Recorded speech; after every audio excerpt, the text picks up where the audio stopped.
Jammu Kashmir high court bar association Jammu ने आज जम्मू बंद का आह्वान किया था। जम्मू बंद कामयाब हुआ या नाकाम हुआ, उसकी एक असेसमेंट हम लोगों ने भी पत्रकार के तौर पर ली। और अगर मुझे कोई पत्रकार के तौर पर पूछे तो मैं कहूँगा कि जम्मू बंद, आज का जो जम्मू बंद था, कामयाब था। कामयाब इस सेंस में था कि जब ओल्ड सिटी सारी की सारी जम्मू की बंद होती है तो उसका मतलब होता है कि जम्मू बंद कामयाब हुआ। मेरे साथ से Jammu Kashmir high court bar association Jammu के अध्यक्ष सीनियर एडवोकेट एम के भारद्वाज हैं। इनसे भी इनकी असेसमेंट ले लेते हैं और जानते हैं कि अब इसके बाद आगे क्या। भारद्वाज साहब, बहुत बहुत शुक्रिया। सबसे पहले तो मुझे ये बताइए, क्या आपने जो रिस्पॉन्स आज बंद का आपको मिला है एक्सपेक्ट किया था? अनएक्सपेक्टेड है। मैं ये समझता था हम कोई पॉलिटिकल पार्टी नहीं हैं, हमारे पास अपना कोई काडर नहीं है, हमारे पास वही लोग हैं जो इंटेलेक्चुअल क्लास जिसको हम बोलते हैं, इंटेलिजेंशिया जो है, जो हमारी बात को प्रॉपरली अंडरस्टैंड करता है, वो सभी लोगों पे हम उम्मीद कर रहे थे। और मैं ये समझता हूँ कि उन लोगों ने ऐसी अच्छी कैंपेन की हुई थी कि लोगों ने वॉलंटरली ये जो बंद है इसको ऑब्ज़र्व किया। जो मैंने लोगों से बातचीत की, मैं सुबह 7:30 बजे वहाँ हाई कोर्ट कॉम्प्लेक्स में चला गया था। 8 बजे के आसपास ही लोगों ने अपना जो समर्थन है वो एक्सटेंड करना शुरू कर दिया।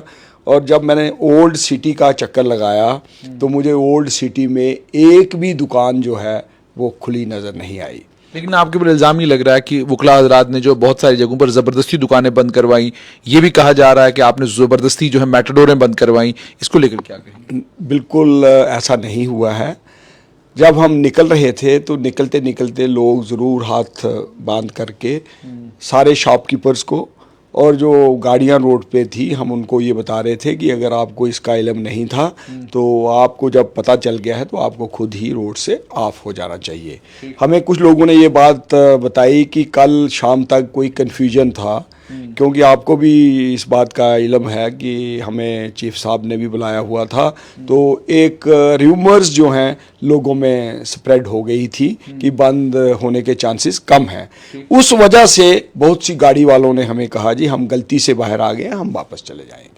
अच्छा, ज़बरदस्ती हमने कहीं नहीं की, किसी ने, मुझे नहीं लगता है कि बाहर किसी मेंबर ने ज़बरदस्ती की हो।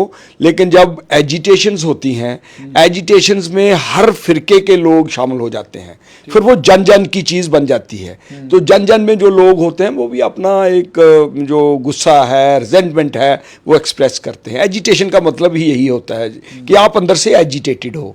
जो एजिटेटेड क्लास है, मैं ये समझता हूँ उन सब ने बड़े प्यार से, बड़े पीसफुल तरीके से सभी लोगों ने मिलजुल करके इस बंद को सक्सेसफुल किया है। लेकिन कुछ चैनल्स के ऊपर वीडियोस भी चले हैं जिन वीडियोस में आम जनमानस से जब पूछा गया कि आप बताइए आज जम्मू बंद क्यों है, उनके पास कोई जानकारी उसको लेकर नहीं थी। तो वो वीडियोस मुझे लगता है आपने भी देखी होंगी। तो आपसे जानना चाहूँगा, क्या वाकई जम्मू के लोगों को मालूम ही नहीं था वो बंद क्यों करने? आप देखो, chamber of commerce, chamber, federation of traders, मैं जिन जिन लोगों से मिला हूँ सभी लोग ये मुझे कह रहे हैं। आप देखिए बीजेपी के जो प्रेसिडेंट हैं रविंदर रैना साहब, उन्होंने भी अपना स्टेटमेंट दिया था और उनके स्टेटमेंट से ही क्लियर हो जाता है कि हर कोई ये महसूस करता था कि हमारी डिमांड्स जेन्युइन है। अगर आप रोड पे चलते चलते किसी मज़दूर को पूछोगे सेंट्रल एडमिनिस्ट्रेटिव ट्रिब्यूनल क्या है तो उस मज़दूर को बेचारे को कैट का क्या पता होगा। आप किसी फार्मर को पूछोगे तो उसको भी इस चीज़ का इल्म नहीं होगा। लेकिन मैंने देखा है कि रूरल एरियाज़ में भी जो लोग इस प्रोफेशन को अंडरस्टैंड करते हैं उन लोगों ने बड़े अच्छे ढंग से एक्सप्लेनेशन हमारी एजिटेशन की पब्लिक में दी हुई थी। हम भी टाइम टू टाइम आप जैसे जो सीजन्ड जर्नलिस्ट हैं, आपके थ्रू हम अपनी बात जो है वो लोगों तक पहुंचा रहे थे। जैसे आपने कहा आप लोगों तक बात पहुंचा रहे थे, क्या भारद्वाज साहब इस बात को आप मानेंगे कि जो जैसे जनता के बीच में बात जानी चाहिए थी, क्या आपको लगता है कि आप हर जनमानस तक पहुंच सके अपनी बात पहुंचाने के लिए? बिल्कुल। आप देखिए ना, आज हमारी जितनी बार्स हैं जम्मू सूबे के अंदर, उधमपुर बंद था, कठुआ बंद था, सांबा बंद था। सांबा में तो लोग भी शामिल हो चुके थे। आप किश्तवाड़ बंद था, जो मुझे पर्सनल मैसेजेस आए हैं, डोडा बंद था, भद्रवाह बंद था, पुंछ बंद था, राजौरी बंद था, और जितनी हमारी ये मुफस्सल कोर्ट्स हैं, मुनसिफ्स की या सब जजेस की, सारी कोर्ट्स की जो बार्स हैं, सब बार्स ने इस एजिटेशन को सपोर्ट किया हुआ था। ट्रांसपोर्टर्स के साथ बात क्यों नहीं बनी? मैंने तो जो ट्रांसपोर्टर इनकी एसोसिएशन के प्रेसिडेंट हैं, जो पहले प्रेसिडेंट थे, वो तो बार के साथ बिल्कुल शाना बिशाना चल, जैसे चैम्बर, बार और पुरानी जो ट्रांसपोर्टर्स एसोसिएशन है इकट्ठे चलते थे। सिर्फ एक दूसरे को मैसेज मिल जाना चाहिए कि आज बार बंद कर रही है तो ट्रांसपोर्टर्स हमारे साथ होते थे, चैम्बर हमारे साथ होता था। इस बार चैम्बर ने तो अपनी बात बड़े खुले दिल से हमें कह दी कि हम जम्मू के साथ हैं, बार और चैम्बर का रिश्ता है, हम ये वाला रिश्ता मेंटेन करेंगे। आप बीच में एक गैप रख दीजिए हफ्ते का, उसमें हम भी टेकअप करेंगे एडमिनिस्ट्रेशन के साथ कि आपकी जो डिमांड्स हैं वो मानी जाएं। अगर किसी सूरत में ये नहीं मानी जाती तो फिर हम आपके साथ जम्मू बंद जो है उसकी कॉल मेंटेन रखेंगे, इंटैक्ट रखेंगे। और chamber stood by its promise, और उन्होंने सारी दुकानें जो बंद हुई हैं, जितनी मार्केट्स हैं, चैम्बर के लोगों की वजह से ये दुकानें बंद रहीं। और जो मैंने अभी कहा, एक दीपक गुप्ता जी हैं, वो वेयर हाउस, हाँ, उन्होंने भी हमें अपना सपोर्ट एक्सटेंड की थी, उन्होंने भी ट्रेडर से अपील की थी, उनकी वजह से भी वेजिटेबल और फ्रूट मार्केट्स जो हैं, इनके जो प्रेसिडेंट्स हैं, इनसे भी हमें सपोर्ट मिल चुकी थी। तो मैं ये समझता हूँ कि हर एक कॉर्नर से हमें सपोर्ट आई थी, और हम जो अपना एक मैसेज देना चाहते थे बार की तरफ से, जम्मू के लोगों की तरफ से, देखिए ये आवाम का मसला है। ये जो multi storeyed building court premises में बनेगी, ये आवाम की सहूलियत के लिए है। ये बार एसोसिएशन की सहूलियत तो है ही है, लेकिन इसमें जनरल जो आवाम है उनकी भी सहूलियत है। अगर 3 साल से आपको इल्म, मैं फिर एक बार आपसे ये रिपीट करना चाहता हूँ कि कंज्यूमर फोरम्स हमारे इस यूटी के अंदर पिछले 3 साल से ज़्यादा अरसे से बंद हैं। कंज्यूमर कमीशन नहीं है, ह्यूमन राइट्स कमीशन नहीं है। देखिए, जो चीज़ें जहाँ जहाँ शॉर्ट कमिंग्स हैं, ये जो लोग पढ़े लिखे लोग हैं, जिनको इन ऑर्गेनाइजेशंस का, इन ट्रिब्यूनल्स का, इस इंस्टीट्यूशन का नॉलेज है, वो सभी इसको अंडरस्टैंड करते हैं। जब हमने पहली प्रेस कॉन्फ्रेंस की थी तो मुझे लगता है मुझे इतने सारे लोगों के मैसेजेस आए, टेलीफोन आए कि आपकी डिमांड्स बिल्कुल जेन्युइन हैं और एडमिनिस्ट्रेशन को इमीडिएटली डिमांड्स को मानना चाहिए। लेकिन मुझे इसे बताइएगा, आपकी मुलाकात चीफ जस्टिस से हुई, जस्टिस पंकज मित्तल से मुलाकात हुई, मुलाकात के बाद क्या हुआ उसमें नहीं जाऊंगा, लेकिन जब हमारी बात सरकार से होती है तो सरकार ये कहती है कि ये चीफ जस्टिस का परिसर है, वो वहाँ से, उसके बाद उन्होंने कहा कोई बिल्डिंग कमेटी होती है आपकी, वो बिल्डिंग कमेटी हमें डीपीआर बनाकर भेजे, बाकी तमाम चीज़ें, और चीफ जस्टिस साहब अपना अप्रूवल दे दें तो हम पैसा रिलीज़ करने के लिए तैयार हैं। क्या यही सदाकत है? और अगर ये सदाकत है तो फिर मैं आपसे जानना चाहूँगा, तो चीफ जस्टिस साहब को ही अगर परमिशन देना है, आपकी उनसे मुलाकात हुई, तो मुलाकात में क्या ये बात नहीं हुई? स्टेट गवर्नमेंट ने आज तक मुझे एक भी कोई डॉक्यूमेंट बताइए। मैंने एडमिनिस्ट्रेशन को यही बात बोली थी कि आप अपनी तरफ से एक ऑर्डर पास कर दीजिए कि multi storeyed complex will be constructed in the court premises, और उसके लिए जो भी फाइनेंसेस हैं सब कुछ स्टेट गवर्नमेंट प्रोवाइड। अदरवाइज भी से हाई कोर्ट के पास तो कोई पैसा नहीं होता। वो कहते हैं रिक्वेजिशन तो चीफ जस्टिस ने भेजनी है। अरे रिक्वेजिशन नहीं, रिक्वेजिशन स्टेट गवर्नमेंट, जब हम डिमांड कर रहे हैं, हम तो पब्लिक के लोग हैं, हमने तो स्टेट से मांगना है, हम तो स्टेट से मांग रहे थे। जब हम मांग रहे हैं, अगर उसके लिए एनओसी लेनी है तो इनकी ड्यूटी थी, अब वो हाई कोर्ट को चिट्ठी लिखते। उन्होंने तो हाई कोर्ट को कोई चिट्ठी लिखी नहीं। चीफ साहब से जब हम कल मिले तो चीफ साहब को तो हमने पहली बार, वो तो कह रहे थे कि मुझे आइडिया था कि आप ये चीज़ चाहते हो, लेकिन मेरे नोटिस में तो कहीं से आया ही नहीं है। अब मैं उनको कल जब हमने कहा, उन्होंने अपनी तरफ से कहा कि आपने मेरे नोटिस में ये बातें लाई हैं, मैं अब टेकअप करूंगा गवर्नमेंट के साथ। क्या उन्होंने आपको हड़ताल विड्रॉ करने के लिए कहा? देखिए, ये हमारे हेड ऑफ़ द फैमिली होते हैं। जो हेड ऑफ़ द फैमिली हैं वो बड़े कॉर्डियल एटमॉस्फेयर में हमारे साथ बातचीत कर रहे थे, तो नेचुरली चीफ जस्टिस साहब तो हमेशा ही कहेंगे, वो तो हर बार बोलेंगे, वो तो चाहेंगे कोर्ट बिल्कुल एक सेकंड के लिए भी बंद नहीं होनी चाहिए, बढ़िया काम अदालतों में होना चाहिए।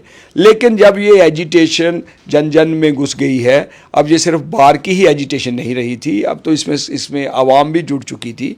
तो हम अकाउंटेबल हैं, आंसरेबल हैं टू द सोसाइटी आल्सो। तो इसलिए जो हमने बंद की कॉल दी हुई थी, हमने चीफ साहब से रिक्वेस्ट की है कि आप गवर्नमेंट से पूछिए और गवर्नमेंट के नोटिस में जिसके भी जो भी लोग कंसर्न अथॉरिटीज़ हैं उनसे उनके नोटिस में लाइए, ताकि ये जो इशू है ये रिजॉल्व हो जाए। मुझे ये बताइएगा, क्या आज जो बंद हुआ है, अब इसके बाद कल से क्या होगा?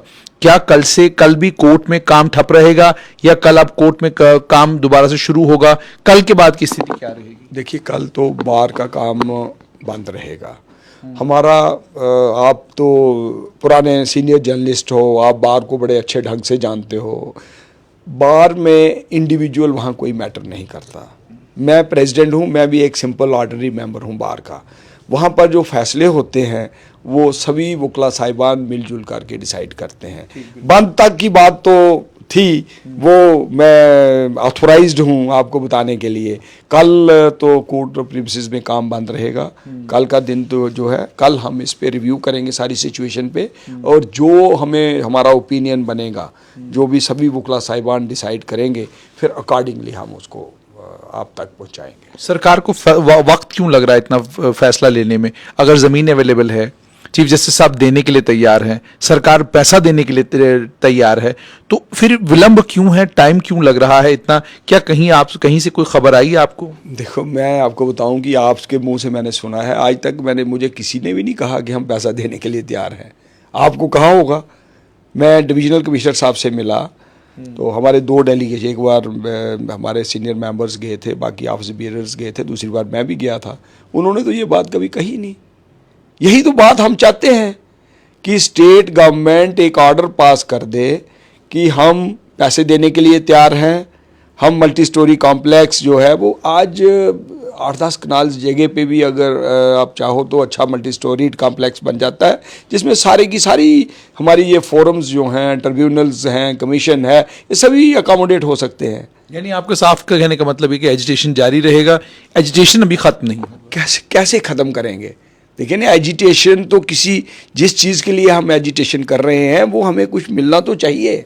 जब तक आपको मिलेगा नहीं, तो ये पढ़े लिखे लोगों की ऑर्गेनाइजेशन है, यहाँ पे तो कोई किसी को स्पेयर नहीं करता। यहाँ चाहे आप जितने मर्जी बड़े वकील हों, आप कोशिश करो। जब एक बार एक इशू बन गया, लोग इशू के साथ कनेक्टेड होते हैं। यहाँ किसी का किसी के साथ कोई संबंध नहीं है। अच्छा, अंत में भारद्वाज साहब से जानना चाहूँगा, आपके ऊपर वकला हजरात में से ही कुछ लोगों ने ये भी, हालांकि उन्हें सीधे तौर पर आप पर इल्ज़ाम नहीं लगाया, लेकिन गोल गोल करके ये कहा कि आप जो है राजनीति कर रहे हैं। इसमें असल में बार का जो सारा सिलसिला है, ये कोई बड़ा मसला है नहीं, सरकार के लेवल पे हल हो सकता है, लेकिन आप अपनी राजनीति चमका रहे हैं, ये इल्ज़ाम आपके ऊपर लगा। आप मेरी बात सुनिए, इस बार में एक आदमी मुझे बता दे, ये शायद आपको, मैं आज आपके मीडियम से सभी जनता को बताना चाहता हूँ कि मैं लास्ट तक एजिटेशन नहीं करना चाहता था। मैंने पूरी एफर्ट की कि एजिटेशन नहीं होनी चाहिए, लेकिन हमारे जो वकला साहिबान थे उन्होंने प्रैक्टिकली एक प्रेशर बिल्डअप कर दिया था कि 2019 से हम सफ़र करते आ रहे हैं और आज हमारी टर्म जो है 1 साल की थी, ये भी निकल गई, तो हमें तो मिला ही कुछ नहीं। तो वो उसमें मेरी राजनीति नहीं है, ये बार का इशू है। मुझे आप बाहर निकाल दीजिए, आज ही मैं बिल्कुल अपने आप को यहाँ विड्रॉ करके घर बैठ जाता हूँ, लेकिन ये एजिटेशन खुद ही चलेगी। एजिटेशन चलती रहेगी, वो खुद ही चलेगी। ये वकला साहिबान चलाएंगे, क्योंकि ये इनकी एजिटेशन है, जम्मू की आवाम की एजिटेशन है। आज ये एजिटेशन आवाम भी चलाएगी। अब बोलिए, ये सांबा में आपने देखा होगा, इतना रोष वकला साहिबान में था। कठुआ में उन्होंने एक रैली निकाली। मुझे कोई अखनूर की बात कर रहा था कि अखनूर में भी अभी मुझे पूरा फीडबैक नहीं आया सभी जगहों से, लेकिन बंद का पूरा है। तो ये लोग तो चलाते रहेंगे ना, उसके साथ महेंद्र भारद्वाज का कोई ताल्लुक नहीं है। बहुत बहुत शुक्रिया। तो आपने सुन लिया कि Jammu Kashmir high court bar association Jammu के अध्यक्ष सीनियर एडवोकेट एम के भारद्वाज का साफ तौर पर यह कहना है कि जहां तक इस बंद का ताल्लुक है, आप मुझे इससे अगर अलग भी करते हैं तो ये एजिटेशन चलती रहेगी, क्योंकि सरकार के समक्ष हमारी कुछ मांगे हैं और सरकार अगर हमारी मांगों को मानती है तो एजिटेशन करने की कोई हमारे पास वजह नहीं रहती। लेकिन इन्होंने एक और हैरानगी की बात कही कि अगर पत्रकार के तौर पर आप जानते हैं कि सरकार पैसा देने के लिए तैयार है, वही चीज लिखित रूप में हमारे पास अगर आ जाए तो बात खत्म हो जाती है। सरकार आखिरकार विलंब क्यों कर रही है?